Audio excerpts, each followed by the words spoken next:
Hola, buenas noches, bienvenidos a la sesión número 10 de nuestro estudio de Juan y hoy vamos a estar hablando del capítulo 8 de este libro y varios temas, varias cosas ocurren durante este capítulo, pero básicamente hay una gran discusión que Jesús tiene con los judíos en el templo y vamos a dividirlos por pequeñas porciones para poder sacarle el jugo a esto. Oramos que el Espíritu Santo esté en medio nuestro, pero sobre todo revelando a Jesucristo, conociéndolo más en tu corazón y que esto te pueda llenar de su vida, pero sobre todo traer libertad. Hoy vamos a estar mencionando ese precioso versículo que conocemos, que es que conoceremos la verdad y la verdad nos hará libre. Precisamente por eso estamos aquí, porque es la verdad de su palabra, de Jesucristo, lo que nos hace libres. Así que empezamos, ¿verdad, guapo? Claro, gracias, gracias. Un gusto estar otra vez en tu casa y que podamos tener este tiempo con la Biblia, con la palabra del Señor. Te recuerdo tener una libreta, un lápiz, a escribir incluso sobre tu propia Biblia y recordarte que las notas van a estar ahí también. Puedes bajarlas si lo solicitas, ¿no? Te vas al enlace que aparece en el chat, en el canal de YouTube, por ejemplo, y vas a poder tener las notas también. Todos nosotros como cristianos creemos que las escrituras son lo que dicen ser. Como dice uno de los apóstoles en el Nuevo Testamento, todas las escrituras fueron inspiradas por Dios. Ninguno de los santos hombres de Dios habló sino siendo inspirado y movido por el Espíritu Santo. Creemos que cuando la iglesia en los primeros siglos se reunía para entender qué era esto que Dios estaba haciendo en el mundo a través de Jesucristo y luego de los apóstoles, creemos que la iglesia llegó a un consenso de que lo que Dios le había revelado a los hebreos en el Antiguo Testamento era la palabra de Dios, como todos lo sabían, pero que también lo que los apóstoles habían registrado y lo que Pablo y Pedro registraron después en cartas extensas era también inspirado por el Espíritu Santo. Y entonces se compiló lo que se llama el canon, las escrituras que reconocemos los cristianos como nuestra base de fe. Y por ende, esas escrituras, siendo inspiradas por Dios, están libres de error. Son la verdad de Dios amplia. Cuando nosotros queremos entender una verdad de Dios revelada allí, revisamos todas las escrituras de tapa a tapa, por decirlo de alguna manera, y nos damos cuenta que no hay una parte que contradiga la otra, que siempre hay un balance, siempre hay una manera de complementar lo que encontramos en un versículo, en un pasaje. Y eso ha hecho que haya a pesar de que hubo 66 personas que escribieron, todos concuerdan en esa revelación de quién es Dios y lo que Él tiene para nosotros. Eso es muy importante entenderlo. Ahora, un punto interesante aquí para resumir lo que quiero decir es que lo misterioso de la revelación de Dios para los seres humanos, para con nosotros, es que es la revelación de Dios, que no tiene error, pero que usa seres humanos, que utilizaron obviamente su conocimiento y sus capacidades para poder escribir. Hay un aspecto divino y hay un aspecto humano. Es como fue con Jesús. Jesús es 100% Dios y es 100% hombre cuando se revela a nosotros. El proceso de traer las escrituras a nosotros es 100% Dios en la inspiración y es humano en el sentido de que Dios usó a humanos con mente y capacidades y conocimientos y experiencias. Y lenguaje también humano. Eso es muy importante. La otra parte humana es cómo esos profetas escribieron esto y luego cómo el pueblo de Israel en particular construyó un sistema de copia de escribas a quienes ellos entrenaron y se volvieron expertos para copiar lo que un profeta registró en un papiro original. Entonces, lo mismo pasó en el Nuevo Testamento. Acordémonos que los apóstoles son hebreos y por ende conocen la tradición hebrea de tomar las escrituras y copiar de los manuscritos originales con sumo cuidado. Personas que se entrenaron toda la vida exclusivamente para tomar esos escritos originales y copiarlos para que tuviésemos copias antes de que desaparecieran o se gastaran los originales. Esa costumbre y ese expertise, esa calidad se conservaba en el Nuevo Testamento y se usó en el Nuevo Testamento. Y me encanta porque es Dios detrás también de su pueblo, enseñándoles a que encontraran técnicas para que las escrituras nos llegaran hasta nosotros. ¿Qué pasa? Que conforme los siglos pasaron, sobrevivieron copias.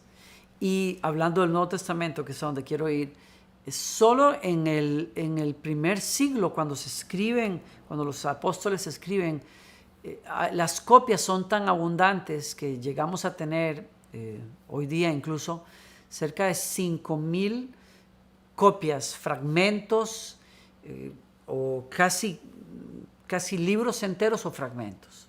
Son 5,000 copias que existen del Nuevo Testamento y los escribas son los responsables de eso.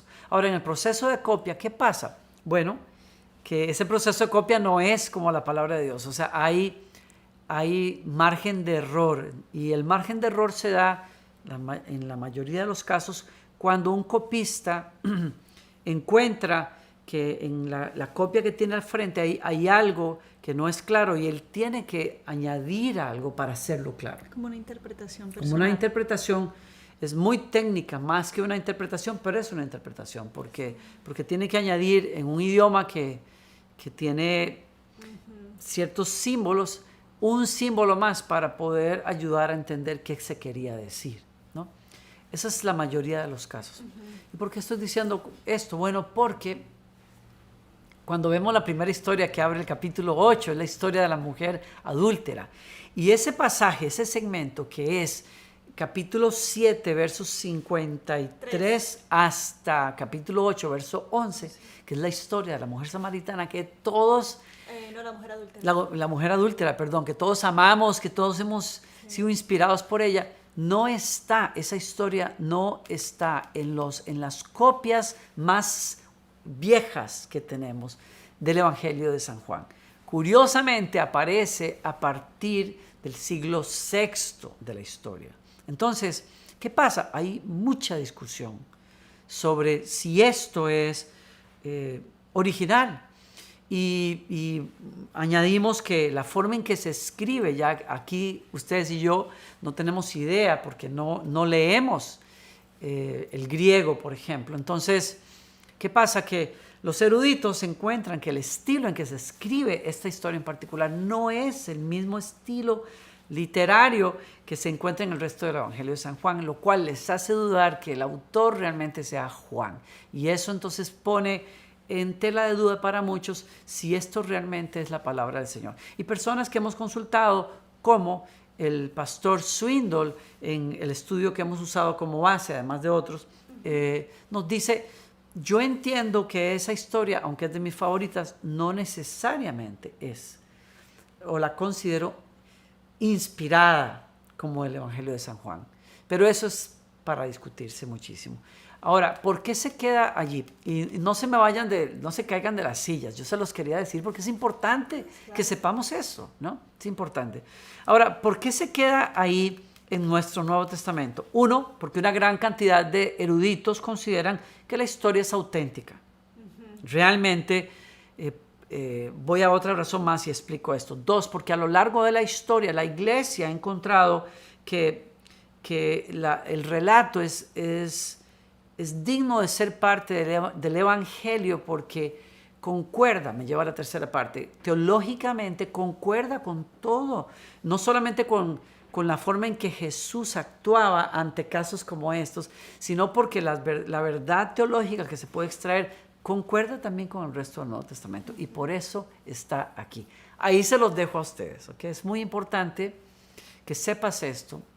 Y vámonos a la historia. Todos conocemos la historia. Jesús está enseñando y entonces líderes religiosos de la época traen a una mujer que fue sorprendida en el acto de adulterio y la tiran ahí enfrente de todos y la exponen y tratan de usarla como una excusa para presentarle una trampa a Jesús. ¿Cuál trampa? Señor, la trampa entre escoger entre la ley hebrea, la ley de Dios, y la ley romana. ¿Por qué? Porque la ley hebrea decía que tenían que apedrearla, pero la ley romana les prohibía hacerlo porque los judíos no podían ejecutar a nadie en ese momento.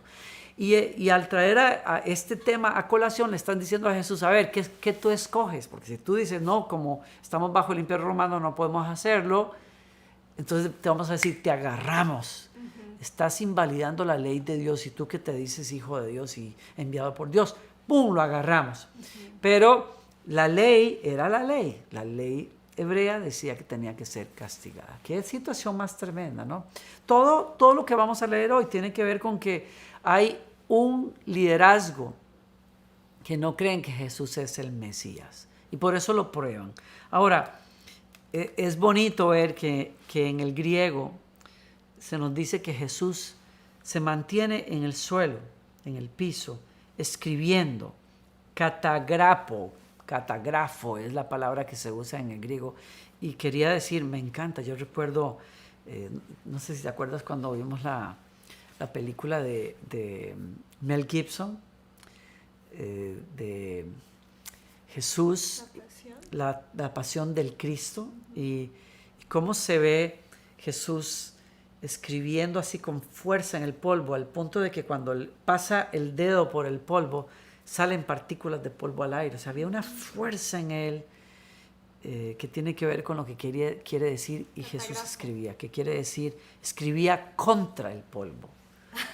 O sea, escribía contra, o sea, con una fuerza tremenda. No sabemos qué estaba diciendo. Lo que sí sabemos es que la historia dice que Jesús confronta con otra ley, la ley de la conciencia, y les dice, el que de ustedes esté libre de culpa sea el primero en lanzar la piedra. Y eso más salomónico no pudo ser. Ahora, me habla tanto de la vida, amor, también, me habla tanto de cómo Jesús conocía el corazón del ser humano, la realidad del ser humano. Uno que dice que comenzando de los más ancianos hasta los más jóvenes, los ancianos fueron los primeros que se retiraron. ¿Por qué?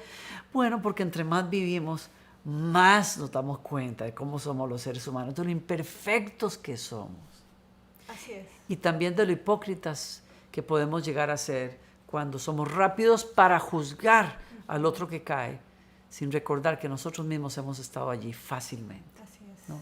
Y por eso Jesús, y esta historia habla, después de siglos, sigue hablando tan fuerte a la vida de nosotros, nos habla a nosotros como cristianos todo el tiempo. No seamos tan rápidos para juzgar o para hablar, y aprendamos de Dios, que es lento para la ira y grande en misericordia. Y otra vez volvemos a ver esa verdad en Jesús aquí cuando se inclina hacia la mujer y le dice, ¿dónde están los que te condenaban? ¿No? Es bellísimo. Y Jesús le dice, ¿dónde están? Y ella dice, pues, no quedó ninguno, pues yo tampoco. El único que podría condenarte, porque soy Dios, tengo la autoridad para condenarte. No lo hago. Y añade esa palabra que es una verdad para todos nosotros, vete y no peques más. Y ahí, qué belleza. No sé si Jesús hubiese quedado callado, muchos estarían diciendo que era un alcahueta, pero es hay una combinación entre esa misericordia que solo Dios nos puede dar a los que caemos, a los que fallamos, a los que nos encontramos como la mujer adúltera. Más bajo no puedes caer en el piso. Más bajo no hay. Y cuando estamos ahí, Jesús nos encuentra. Y Jesús dice, vamos, levántate, yo no estoy aquí para aplastarte, estoy aquí para sacarte adelante. ¿Habrá alguno hoy que por esas cosas de Dios nos esté mirando hoy, esté como esa mujer en el piso? Escucha la historia y, más importante, escucha a Jesús, ¿no? Que te está diciendo, yo no te condeno tampoco. El Hijo del Hombre, dice él, no vino para condenar al mundo, vino para que el mundo sea salvo por él. Entonces levántate de donde estás. Jesús te está extendiendo la mano, pero luego te pone la verdad. Te extiende la mano, ¿para qué? Para que no vuelvas atrás, para darte fuerza para que mires en otra dirección. Entonces, hoy día, Gloriana, uno se encuentra muchas personas que están tan confundidos porque dicen, ay no, la gracia del Señor, y entonces nos seguimos revolcando en la basura. Porque bueno, por Dios perdona, porque es por gracia, pero no entendemos, no, estar en la gracia no significa quedarnos en lo mismo. Significa que hay uno que nos puede sacar y nos da gracia para salir, no para quedarnos ahí. Ni para condenarnos y caernos encima, ¿no? Y claro, y otra cosa increíble, exacto, porque ¿no te has dado cuenta que la trampa del diablo es precisamente lo que los religiosos hacían con la mujer en ese momento? La trampa del diablo para que una persona no salga adelante en una adicción, en lo que sea, es mírate y quédate ahí, mírate, sucio, culpable, tú no sirves para nada, tú nunca vas a poder. Sí, por eso mejor ni busques a Jesús, olvídate, vuelve atrás. Ese es el diablo. Y entre más te quedas clavado en tu pecado, en tu falta, más te quedas pegado allí. Cuando el diablo le roba la esperanza a los seres humanos, los acaba. Por eso tú tienes que entender que la salida no es quedarte ensimismado con la culpa. La salida es creer, y yo te invito a creer, más allá de ti, que es posible salir y que Dios te va a sacar adelante y que Él está peleando por ti. Es más, Él ya peleó y venció. Amén. Para que tú salgas adelante. Yo creo que esto que estamos viendo y vamos a seguir estudiando, creo que hace necesario el por qué los eruditos incluyen esta historia, por lo que vamos a ver a continuación, que nos va a dar luz de cómo lidiar con el pecado, que es el que nos esclaviza, cómo lidiar o cómo ser libres y cómo crecer en la libertad que Cristo ganó para nosotros. Algo que quiero añadir, me encantó cómo explicaste todo magistralmente, toda esta transferencia y estas copias que recibimos y entender cómo se forman las escrituras que hoy tenemos. Para eso estamos aquí, no solamente para traer mensajes, porque eso los podemos hacer desde el domingo, sino realmente para acercarnos con un ojo crítico, pero no de duda, sino realmente de conocer la palabra de Dios. Y me gustaría añadir que junto con las escrituras del Antiguo Testamento, que eran tan celosamente transcritas o copiadas por estos escribas, que no podían añadir ni una coma, ni una tilde, o sea, ¿por qué? Porque era escritura sagrada, así lo veían ellos. Entonces se hace con tanto celo. Pero junto a la escritura había una tradición oral que se llama la Mishnah. Y la Mishnah es esa tradición de lo que ellos interpretaban a la luz de lo que estaba escrito, pero que también se logró registrar. Y se registra como un libro paralelo que explica la escritura sagrada. Entonces, traigo a la luz lo de la Mishnah porque en el Nuevo Testamento nosotros tenemos...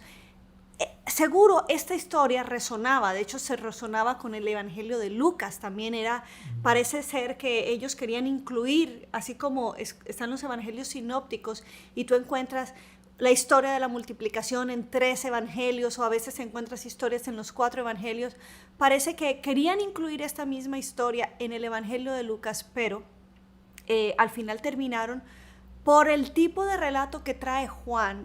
Lo incluyeron en Juan por la siguiente razón. Si usted recuerda, antes de que Jesús diera una revelación de en sí mismo, del yo soy, que es esa verdad del ego, no sé cómo se dice, por ahí se lo voy a decir en griego, ego y mí, que es el yo soy, esta verdad que es tan fuerte y tan reveladora para un judío, que es esa presentación de Dios en el Antiguo Testamento con Moisés de su nombre, que quiere decir, yo soy el Dios en mí mismo, el Dios que no depende de nada, yo soy, eso es lo que quiere decir. Antes de cada revelación de Jesús siempre había una historia. Por ejemplo, Cuando Jesús se encuentra con la mujer samaritana, después él dice, yo soy esa agua de vida. Cuando Jesús ve a sus discípulos lidiando con el temor y el terror de la muerte, van a morir en ese barco, él se acerca y él dice, el yo soy está aquí y calma la tormenta.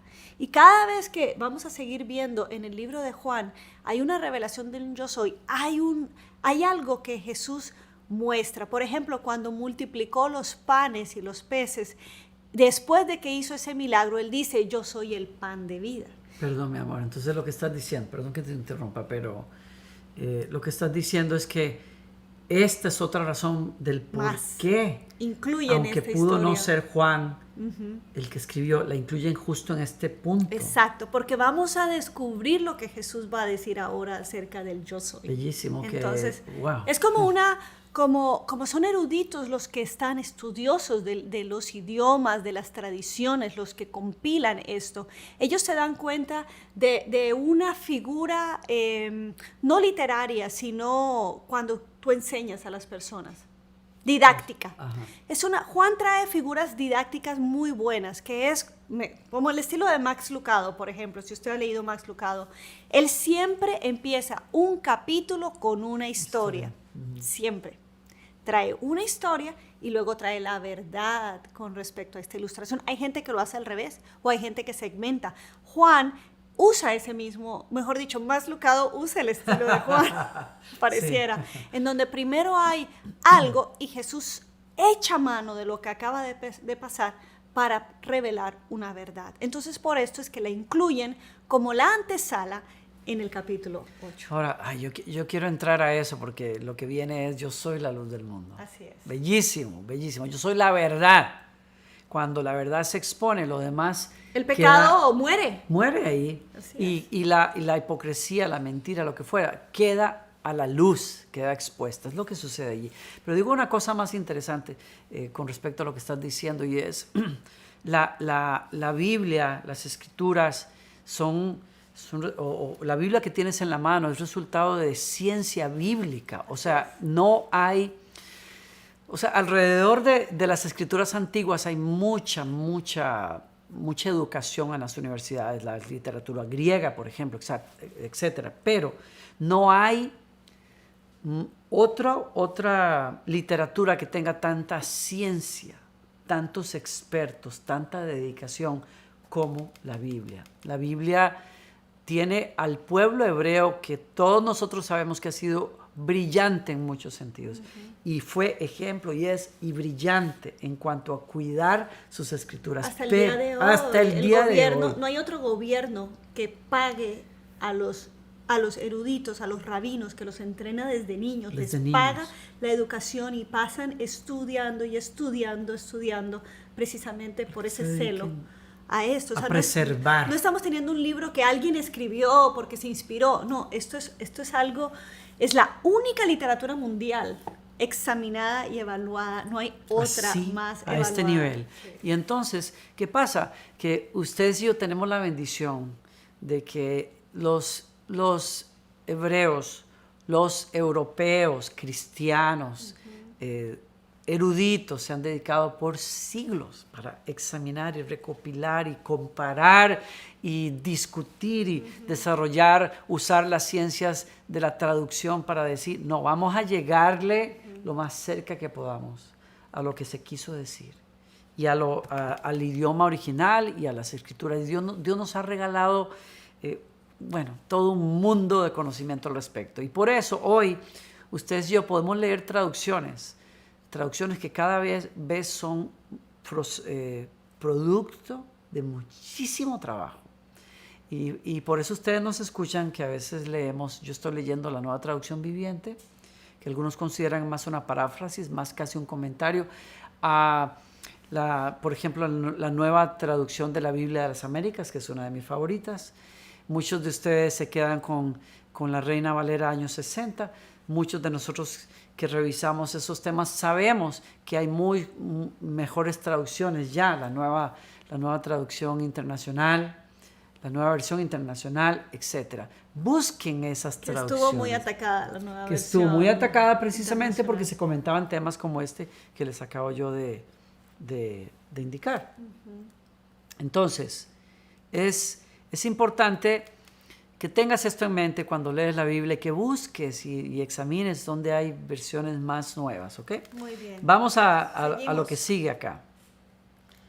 Entonces, la luz del mundo, Juan 8, vamos a leer del verso 12 al 18.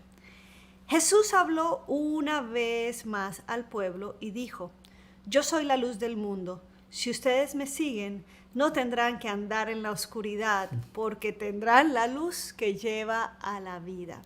Vuelvo a retomar, como dice, estábamos hablando ahorita, que una vez le dice a la mujer, anda y no peques más.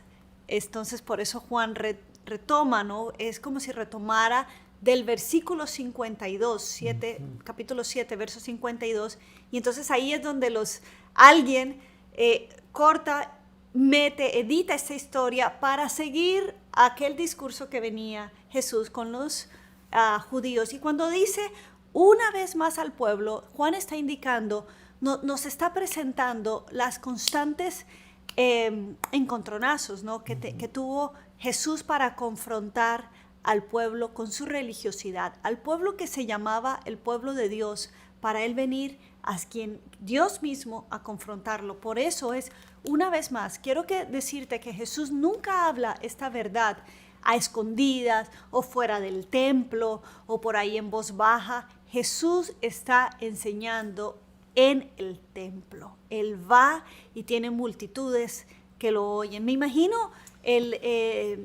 la piedra, como decimos los colombianos, la piedra que le daría a los fariseos que toda la vida desde niños han estado estudiando para poder enseñar la ley. Y aquí viene uno que le dan título de rabí, ¿verdad? Rabino. Pues que es un rabino y le dicen, sí, rabí. Y está enseñando. Y está enseñando algo que no es como lo que ellos enseñan. Han interpretado.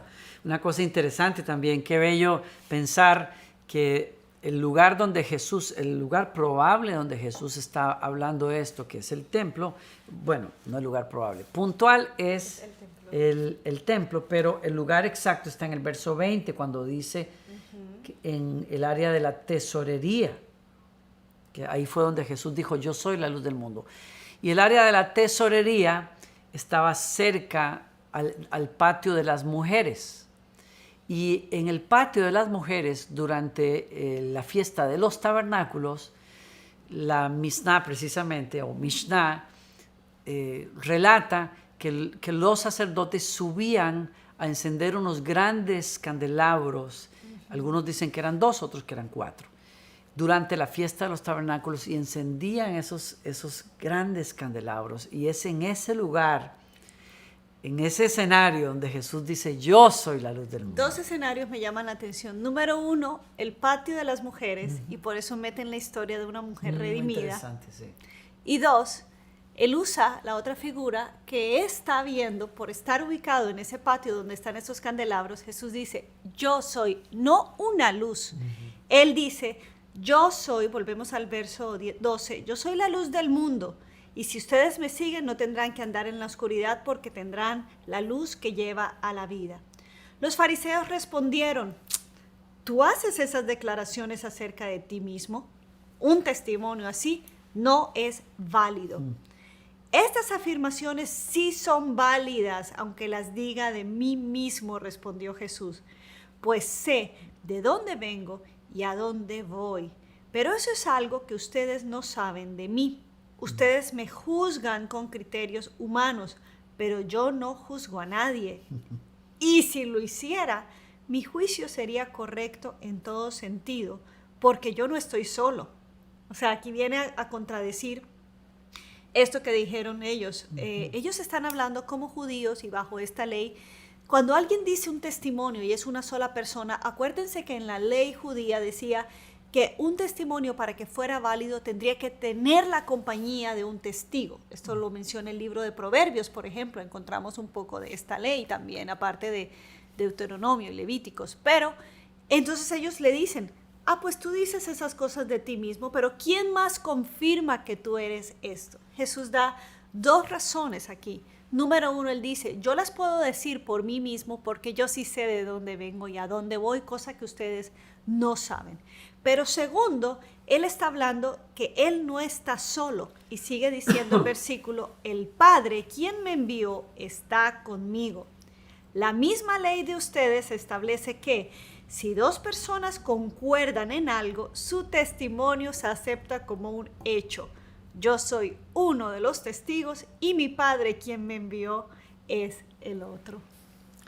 El siguiente segmento está desde el verso 21 hasta el verso 29. Por cuestión de tiempo los vamos a dejar a ustedes leerlo y revisarlo, pero hay realmente una discusión que se va enconando conforme los versos avanzan y una advertencia de Jesús en cuanto a la reticencia que tienen estas personas para creer en Él. Una resistencia que va a llegar al punto de la cruz. Eso es lo que Jesús va a indicarles acá. Y yo solo quiero leer de ese segmento en donde Jesús predice abiertamente cómo es que ellos van a acabar o van a querer acabar con Él. Está en el verso 28 y les decía, cuando hayan levantado al Hijo del Hombre en la cruz, comprenderán que yo soy. Otra vez, yo estoy sorprendido en todo este evangelio. Yo nunca había visto tan claro la atribución al yo soy hebreo de Jesús. Pero cuando me vean allí en la cruz, ustedes tendrán que entender que el yo soy fue el que hizo esto. Es una cosa muy fuerte y es curioso para mí también porque hasta el día de hoy ellos no pueden verlo ahí. Un día lo verán como nación. Pero la predicción de Jesús, como lo dijiste hace un rato, Él nunca escondió nada de esto. Fue abierto y dijo, esto es lo que va a pasar, este soy yo, de aquí vengo del cielo. Por eso cuando yo hablo de algo, cuando yo hablé delante de todos ustedes, bueno, que esté libre, no estoy juzgando a nadie, estoy hablando porque yo sí veo la verdad, yo veo todo con nitidez, ¿no?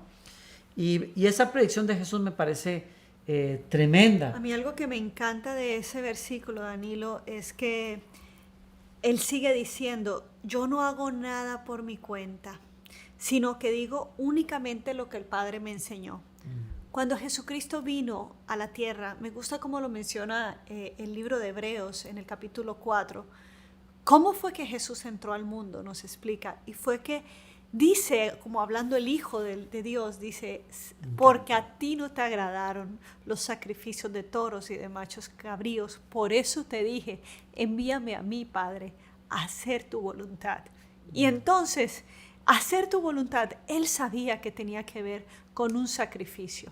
Él les está diciendo, cuando ustedes piensen matarme, sépanlo, que no viene ni de ustedes. El Padre ya me dijo, ya me enseñó. Y otra cosa que añade, que es importante notar el carácter de Jesucristo, hombre, y dice, y el que me envió está conmigo, no me ha abandonado. O sea, de alguna manera, aunque me vean en una cruz, sepan que Dios no me ha abandonado, pues siempre hago lo que a Él le agrada. Y entonces la consecuencia de esta declaración dice, entonces muchos de los que oyeron sus palabras creyeron en Él.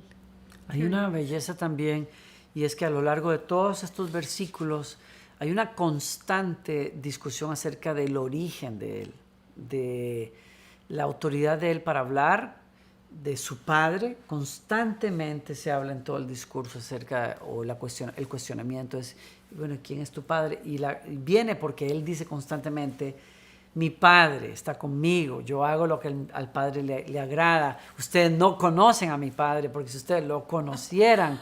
Entonces viene ahora el segmento en donde se habla de Abraham y del ejemplo de Abraham y cómo él se declara no solamente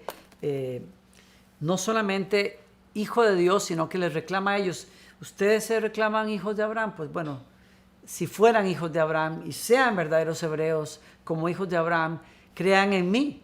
Entonces, porque si siguieran el ejemplo de él, apuntarían hacia mí. Así es. Ese es el segmento que viene en el verso 31, ¿no? En el verso 31, como terminamos diciendo que Jesús sabía que muchos habían creído en él, entonces él se dirige, él cambia de público, él cambia de audiencia, y aquí la audiencia eres tú que estás conectado. Eres tú y somos nosotros que estamos aquí, los que creemos en él. Entonces Jesús le dijo a la gente que creyó en él: ustedes son verdaderamente mis discípulos si se mantienen fieles a mis enseñanzas y conocerán la verdad, y la verdad los hará libres. ¿Qué quiere decir? Voy a detenerme allí antes de esto de que son descendientes de Abraham. Él se está poniendo como ejemplo: yo he venido aquí a obedecer a mi Padre. Si ustedes quieren ser mis discípulos, tienen que hacer lo mismo. A veces creemos que con creer es suficiente. Y déjame decirte que creer no es el destino, crecer es el inicio. Cuando tú creíste en Jesús, por eso Él se dirige a los que están creyendo en Él y les dice casi que: muy bien, acabaste de nacer. Pero la vida de alguien no está en el nacer, sino en el desarrollarse y crecer. ¿Qué trae el crecimiento a nuestra vida como discípulos? La obediencia. Y la obediencia se da a través del conocer. Por eso es que Él trae esto. Cuando ustedes se mantienen fieles a mis enseñanzas, conocen la verdad. La obediencia quiere decir que conforme nosotros sometemos o adaptamos nuestra vida a las enseñanzas del Señor y somos obedientes, se nos va revelando más.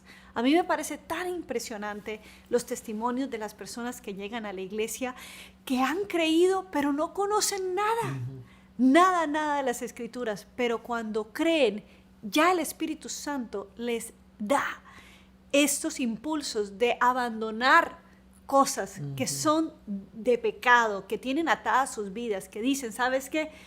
Recuerdo una amiga canadiense que fue a Costa Rica a aprender español, y en eso se queda, alguien me habla que si le podemos conseguir hospedaje, y la pongo en la casa de una mujer cristiana, y empezamos a evangelizar, a ser amiga de ellas, y en medio de esto ella empieza a conocer del Señor. Ella vivía con su novio en Canadá. El novio llega a visitarla, pues se quedan ellos como pareja y nadie juzgó, nadie condenó. Ella estaba apenas empezando y cuando ella regresa a Canadá, solo 6 meses estuvo en Costa Rica, cuando ella regresa a Canadá nos escribe y ella dice: apenas entré a esta casa, yo le dije a mi novio, le dije: ¿sabes qué? Yo soy una nueva persona ahora y yo siento que esto no está bien, pero te voy a dar tu tiempo y tu proceso. Por supuesto, él no estaba nada de acuerdo. ¿Sabes qué hizo ella? Ella se fue a otra habitación de la casa y se mantuvo pura en este tiempo que estaba allá en Canadá. Y en este proceso, no sé si fueron 4 o 5 meses, que él empieza a acompañarla a la iglesia y que toman una decisión los dos de casarse y de honrar a Dios en su casa. Wow. ¿Quién les dijo esto? Nadie. El Espíritu Santo es el que provoca ese cambio. A veces nos ponemos con la gente: mira que eso está mal, mira que eso es pecado, mira, pero el que convence de pecado, de justicia y de juicio es el Espíritu Santo. Solo tenemos que empujarlo. Ven, conoce, ven, escucha. Y la obra va a estar en la vida de las personas. Y a eso se refiere Jesús cuando dice: ustedes son verdaderamente mis discípulos si se mantienen fieles a mis enseñanzas y conocerán la verdad, y la verdad los hará libres. Y ellos le preguntan: nosotros somos descendientes de Abraham. Le respondieron: nunca hemos sido esclavos de nadie. Nunca. ¿Y Egipto, ¿qué quieres decir Siria? Con los hará libres? Wow. Y Jesús contesta: les digo la verdad, todo el que comete pecado es esclavo del pecado. Un esclavo no es un miembro permanente de la casa, pero un hijo sí forma parte de la familia para siempre. Así que si el Hijo los hace libres, ustedes son verdaderamente libres. Y está poniendo en claro quién es la verdad y quién tiene una autonegación, que es típico de los seres humanos. Todos los seres humanos amamos, nos acostumbramos a la autonegación. Queremos ver la verdad que nos conviene. El mundo en el que vivimos no ama la verdad. Es una realidad cruda que tenemos que enfrentar hoy más que nunca a nivel mediático. la verdad se pinta con el color político que se quiere. Estamos en una realidad así. No sabemos, en mi tierra, mis abuelos decían, no hay cara en qué persinarse, decía mi abuela, queriendo decir, a veces uno no sabe ni a quién creerle. Hemos aprendido en estos años en los Estados Unidos que hay que revisar muy bien a quién le cree uno y qué noticias cree, y revisar muy bien y estudiar y uno hacer su propia investigación, porque el mundo en el que vivimos no ama la verdad. El mundo en que vivimos vive acostumbrado al engaño. Y se acostumbró tanto que cuando la verdad viene y les dice, es así, ellos dicen, no, nosotros no estamos esclavos a nada. Y Jesús les dice, no, ¿saben qué? Hay una persona que es más veraz que ustedes, es el Hijo en esta casa, el dueño de las cosas soy yo. Y el Hijo es el que da la verdad y el juicio en este momento. Y el Hijo les está diciendo a ustedes que no son esclavos. Ay, todos los que se someten al pecado son esclavos del pecado. Esa es la realidad de todos los seres humanos. Por eso necesitan la verdad. Y lo mejor que podríamos hacer es humildemente aceptarla, porque cuando la aceptamos somos hechos libres. Y por eso personas que no veían dónde estaban, como tú lo contabas, de pronto se acercan a la verdad y la verdad los hace libres y corren hacia ella. Y entonces, claro que me doy cuenta de que ustedes son descendientes de Abraham, les dice en el verso 37. Aún así, algunos de ustedes procuran matarme porque no tienen lugar para mi mensaje en su corazón. Y avanza un poco más y Jesús les dice en el verso 39, ustedes dicen nuestro padre es Abraham. No, respondió Jesús, pues si realmente fueran hijos de Abraham, seguirían su ejemplo. Abraham nunca hizo algo así como lo que ustedes quieren hacer, que es matarme. No, ustedes imitan a su verdadero padre. Y la discusión más fuerte aquí viene cuando Jesús les dice, yo sé de dónde vienen ustedes, yo sé la clase de papá que tienen ustedes, refiriéndose al diablo, claro, pero no se los dice. No, sí se los dice más adelante, claro. Entonces ellos reclaman y dicen, nosotros no somos hijos ilegítimos. El texto original dice, nosotros no somos hijos de fornicación como una persona sin mirar a nadie. Estaban acusándolo a él. Estaban trayendo a colación la comidilla de dónde vino esta. Dicen que él dice que María, que engendrada por el Espíritu Santo. Ya nosotros sabemos qué fue lo que pasó allí. Una cosa, un insulto tan tremendo en una discusión de carácter espiritual y teológico. Y ahí tratan de bajar a Jesús. Y lo que sigue es una declaración de la verdad de Jesús, en donde él dice, hay que entender, cuando uno es hijo del diablo, uno hace las cosas del diablo, que es mentir, robar y matar. Cuando uno es hijo de Dios, los frutos son otros. Por eso ustedes no me quieren a mí, porque ustedes y yo no venimos del mismo Padre. Y me parece interesante, terminando este rato, casi terminando acá, que tomen nota ustedes del verso 44, porque a mí me parece que Jesús nos da un perfil muy claro para ayudarnos a entender cuando estamos en presencia de algo que es de Dios y algo que no es de Dios. Les dice, ustedes son hijos de su padre el diablo y les encanta hacer las cosas malvadas que él hace. Él ha sido asesino desde el principio y siempre ha odiado la verdad, porque en él no hay verdad. Cuando miente, actúa de acuerdo a su naturaleza porque es mentiroso y el padre de la mentira. Por eso es natural que no crean cuando les digo la verdad. ¿Quién de ustedes puede con toda sinceridad acusarme de pecado? Wow. En mí no hay pecado. Verso 46. ¿Quién de ustedes puede con toda seguridad, sinceridad, acusarme de pecado? Y ahí es donde ellos le responden airados, samaritano endemoniado. Un epíteto de lo más bajo. Los samaritanos eran para ellos lo más bajo y encima de eso le dijeron y además endemoniado. Dios mío. Siempre hemos sabido que eres una lacra, que eres lo peor.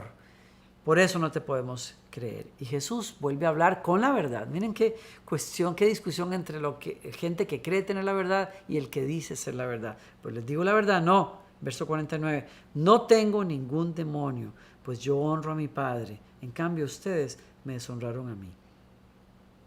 Dejo eso allí y el cierre de la discusión es cuando Jesús dice y se establece como más con preeminencia, primero y más alto que el mismo Abraham, que es el tema de discusión aquí. Verso 53, ¿acaso eres más importante que nuestro padre Abraham? Él murió, igual que los profetas. ¿Tú quién te crees que eres? Y Jesús termina en el verso 56, dice, Abraham, el padre de ustedes, se alegró mientras miraba con ansias mi venida. La vio y se llenó de alegría. Le contestaron, ni siquiera tienes 50 años, ¿cómo puedes decir que has visto a Abraham? Y Jesús remató diciendo, les digo la verdad, aún antes de que Abraham naciera, yo soy. Y otra vez el yo soy queda establecido. Y allí intentaron apedrearlo y Jesús se desapareció de su vista. Qué tremenda discusión. No sé, sigo admirado ante Jesús, que no oculta quién es, que no oculta la verdad, que por más airada que la gente esté contra él, no es una persona preocupada por agradar a la gente o por qué pensarán de mí. Él necesita y requiere ser consecuente con lo que él es. Él no puede negarlo. Él es la verdad. Él es el Hijo de Dios. Él tiene la autoridad para hablarle a nuestras vidas. ¿Qué cosa, no? Por eso es que es tan importante para nosotros la comunión con Dios y la comunión con la palabra de Dios. Porque cuántas veces nosotros como seres humanos, vuelvo a decirlo, nos autojustificamos, racionalizamos donde yo estoy, porque hago las cosas, etcétera, y decimos, pues somos seres humanos. Pero cuando nos acercamos a Jesús y nos acercamos a la palabra y dejamos que la verdad nos hable, vamos a darnos cuenta de dónde estamos, que nos examine. Si caminas con Jesús, vas a aprender a amar, que Él saque lo que no sirva de nosotros, saque la mentira, saque donde nosotros hemos estado engañados. Y un cristiano es una persona que aprende a amar, ama ser expuesto a la luz, ser expuesto a esa instrucción y ternura de Jesús, que siempre nos dice, estás aquí, pero te quiero llevar a un nuevo día, te quiero llevar a una nueva manera de vivir.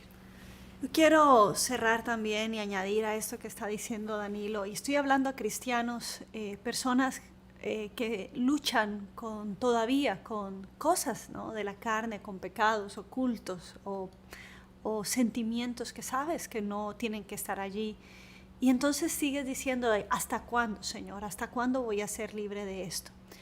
Es posible que sean ataduras espirituales, que se han abierto puertas y entonces hay un dominio del enemigo sobre nuestra vida, pero yo quiero recordarte que aunque tal vez en algunas iglesias te han citado palabras fuertes del Nuevo Testamento en donde Pablo a veces es claro y dice, contra tales personas viene la furia de Dios, si sigues en impureza moral, si sigues haciendo esto.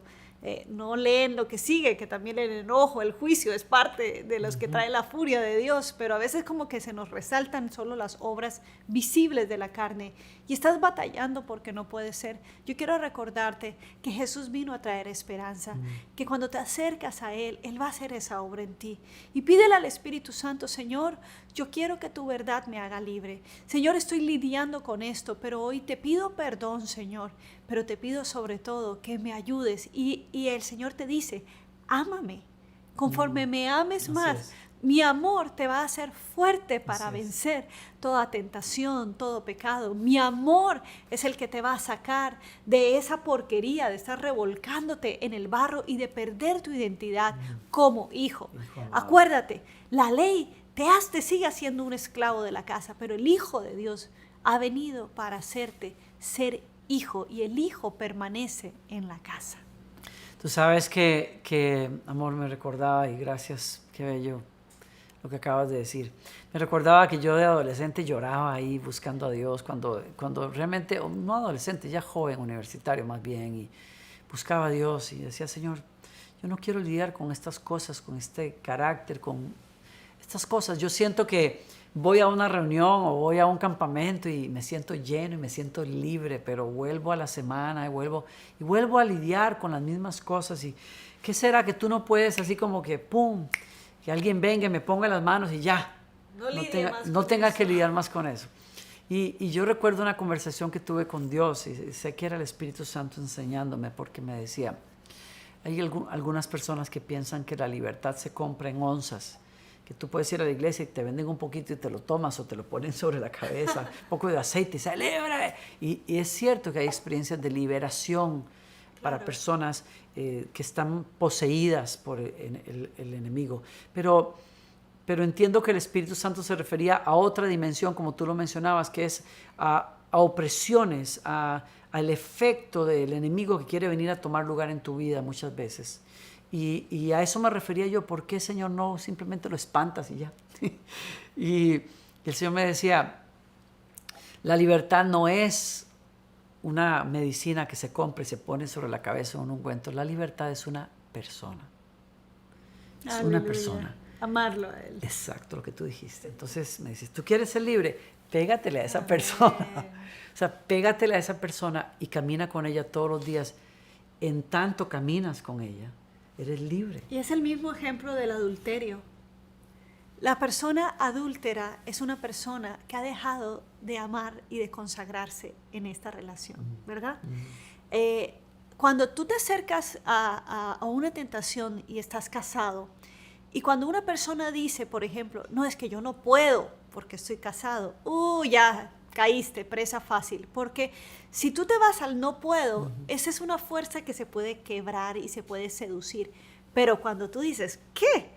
¿Irme a buscar qué? Si yo aquí estoy completa, si yo aquí amo, claro, si estos son mis ojos, claro, si yo aquí lo tengo todo y me siento plena, yo no tengo, o sea, yo no soy una presa fácil en ese sentido. Entonces, ese es el mismo ejemplo y por eso es tan valioso que este pasaje se haya metido antes de lo que Jesús está diciendo.